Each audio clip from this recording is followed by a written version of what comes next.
লক্ষ লক্ষ মানুষ গোটা দেশের বিভিন্ন প্রান্ত থেকে ওসমান হাদির জানাজা যে এসেছে, এই জানাজা আমাদেরকে অনেক বার্তা দিচ্ছে।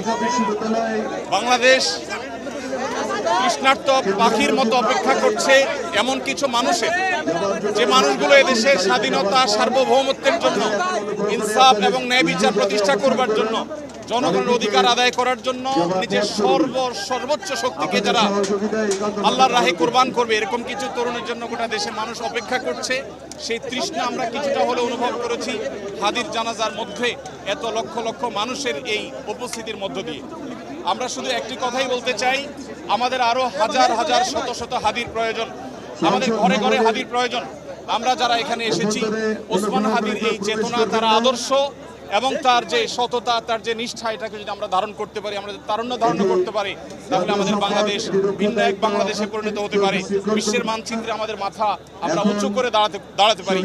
সেই প্রেরণা যেন আমাদের তরুণরা ধারণ করতে পারে।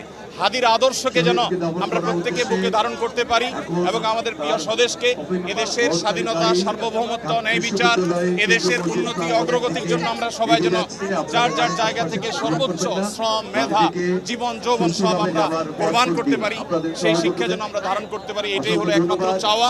আমি দোয়া করি আল্লাহ তাআলা ওসমান হাদিকে শাহাদাতের সর্বোচ্চ মাকাম দান করুন এবং সেই সাথে ওসমান হাদির যে প্রেরণা, তার যে আদর্শ, তার যে চেতনা, সেটা যেন এই দেশে, এদেশের বিভিন্ন প্রান্তে প্রান্তরে যেন যুগ যুগ ধরে, শতাব্দীর পর শতাব্দী ধরে যেন টিকে থাকে, বেঁচে থাকে।